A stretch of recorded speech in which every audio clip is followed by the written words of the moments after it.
légende d'Orphée, héros, devin, musicien et poète légendaire de Thrace, apparaît comme relativement récente dans la littérature de l'Antiquité. Son nom ne figure ni dans les poèmes homériques, ni chez Hésiode.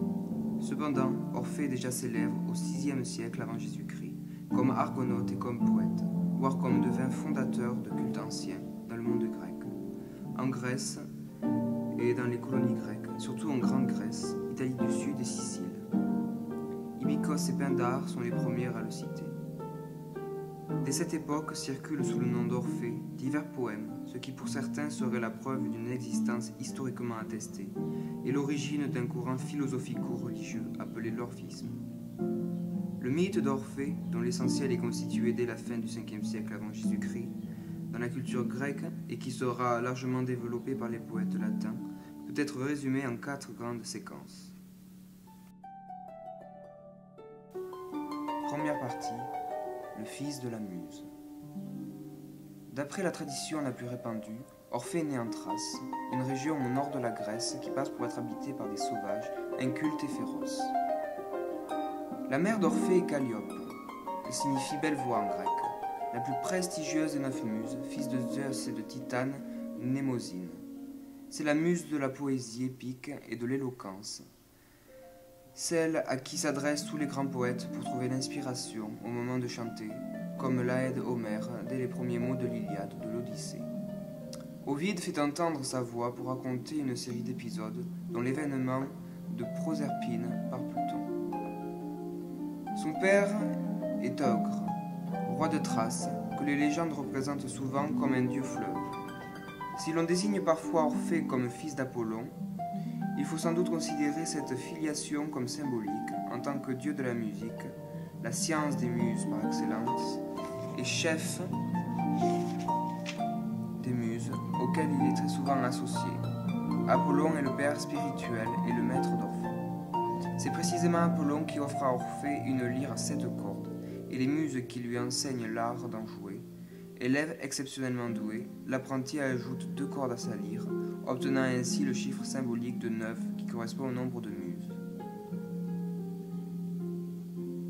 Quand il chante en s'accompagnant de sa lyre, le pouvoir d'Orphée est si puissant qu'il enchante le monde dans son entier.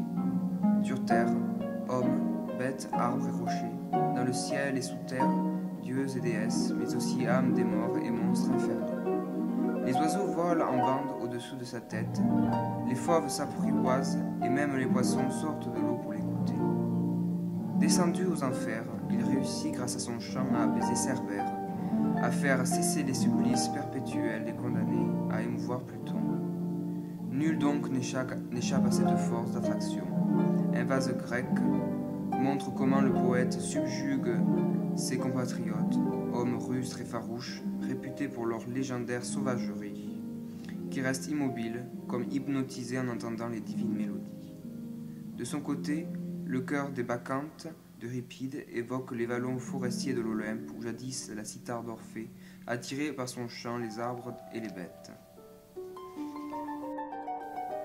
Orphée devient ainsi l'archétype du poète par excellence, celui qui est invoqué comme le modèle parfait, avec lequel on ne saurait rivaliser.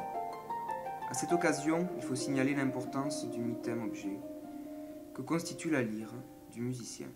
C'est l'instrument indispensable de son chant, son attribut spécifique, avec lequel il est toujours représenté.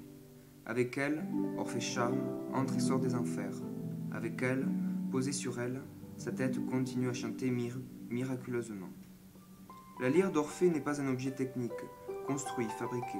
C'est une lyre-voix, une voix qui ne ressemble à aucune autre, qui jaillit comme une incantation originelle, qui se raconte dans ses effets davantage que dans son contenu. Deuxième partie, le compagnon de Jason. Comme un certain nombre d'autres personnages légendaires pris entre mythe et histoire, Orphée appartient à une génération de héros antérieure à la guerre de Troie, celle des Argonautes. Il aurait vécu à une époque où Égée, père de Thésée, régnait à Athènes, et Laomédon, père de Priam dans Troie, où Hercule accomplissait ses 12 travaux.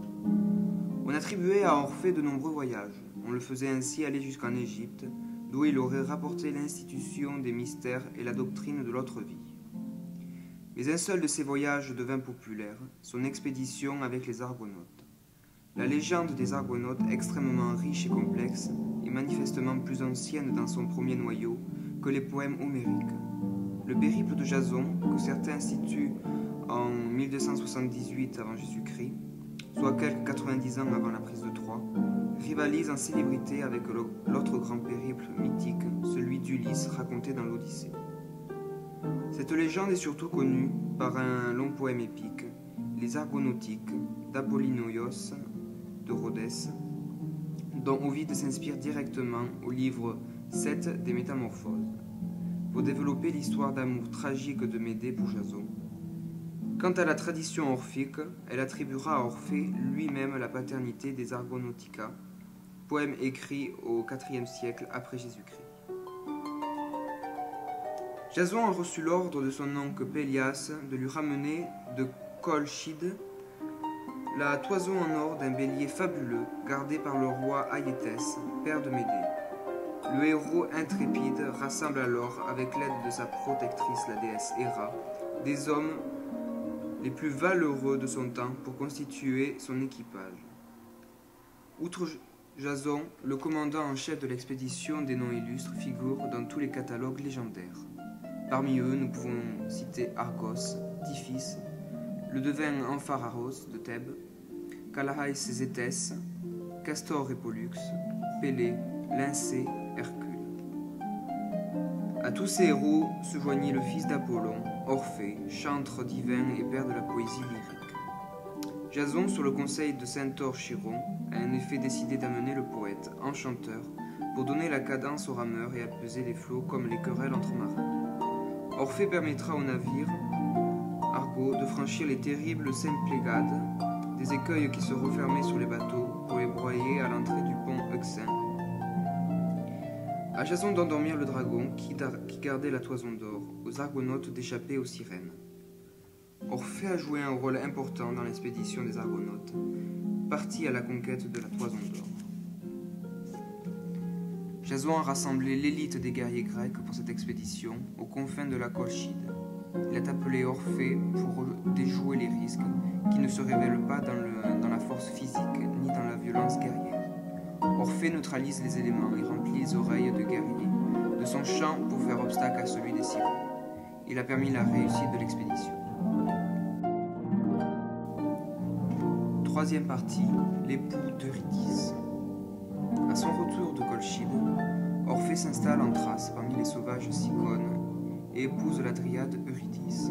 La séquence légendaire centrée sur le couple Orphée-Eurydice doit son exceptionnelle célébrité à Virgile, qu'Ovide reprend très fidèlement. Elle est ainsi résumée par le compilateur Apollodore. Un jour, Eurydice fut mordue par un serpent et mourut. Alors Orphée descendit dans les enfers, décidé à la récupérer, et il persuada Hadès de la renvoyer sur terre. Le dieu posa une condition à sa promesse. Sur le chemin du retour, Orphée ne devrait jamais se retourner pour regarder son épouse avant d'arriver chez lui. Mais Orphée désobéit, il se retourna, regarda Eurydice, et elle dut redescendre aux enfers. La descente aux enfers d'Orphée est déjà connue au 5e siècle avant Jésus-Christ. Platon l'évoque dans le banquet pour mettre le couple Orphée-Eurydice en parallèle avec le couple Admète-Alceste, célébré par la tragédie d'Euripide d'Alceste. Le thème poétique des amours malheureuses d'Orphée et d'Eurydice se développe surtout à l'époque alexandrine. Après le voyage aux confins du monde connu avec les Argonautes, le voyage dans le monde souterrain apparaît comme une nouvelle étape initiative. Orphée fait ainsi partie du clan des héros qui ont eu le privilège d'aller aux enfers et d'en revenir, comme Hercule, Thésée et Né. En principe, la magie d'Orphée ne peut pas opérer au royaume des enfers, mais comme Héraclès, Thésée et Dionysos, il y a des saints, et c'est la grande épreuve initiatique cruciale et décisive, puisqu'en principe impossible. Cette frontière est la plus infranchissable qui soit pour ces héros qui ont l'habitude de franchir les limites. Pour quel motif Orphée se retourne-t-il, lui qui connaît pourtant le danger de la transgression? Accès de folie subite pour Virgile. Oubliant tout, hélas, et vaincu dans son âme, il se retourna pour la regarder. Besoin de vérifier, angoisse de perdre et impatience de voir pour Ovide. Redoutant qu'Eurydice lui échappe, impatient de la voir, Orphée tourne les yeux vers celle qu'il aime. D'une certaine façon, Orphée, bien qu'il puisse avec son talent assurer l'harmonie de l'univers, n'a pas su résister à la tentation de l'échec. Il perd celle qu'il aime au moment même où il va réussir, et il le sait. Capable de civiliser les hommes et les éléments naturels, il n'a pas pu se résoudre à obéir aux recommandations des dieux. Cette infraction à l'ordre divin, que Gilbert Durand appelle le péché d'Orphée, montre que le héros n'est pas infaillible. Il apparaît soudain si humain que son aventure devient la plus pathétique des histoires d'amour pour la postérité littéraire et artistique.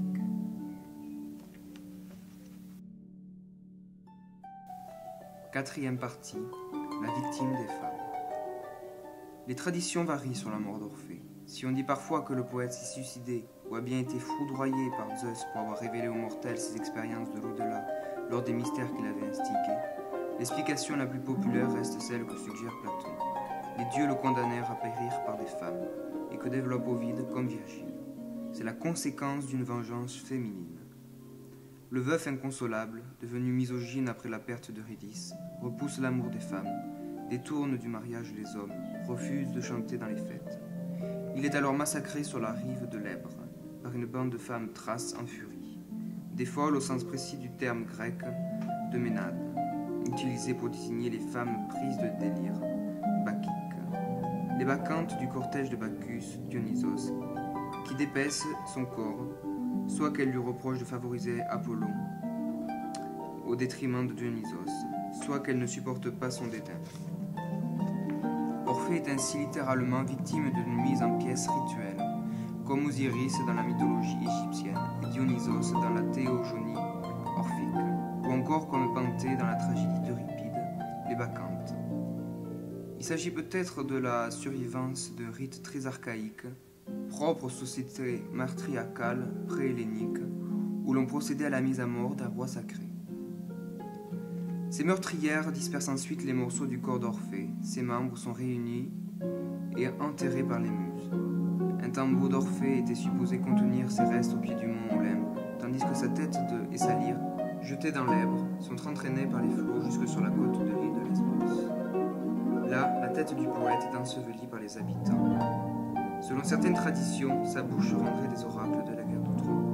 Sa lyre emportée au ciel par les muses y devient une constellation.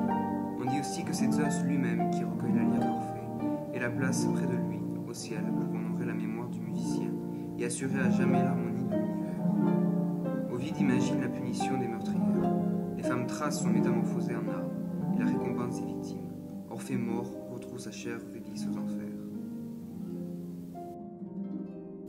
Tel aura été le mythe d'Orphée.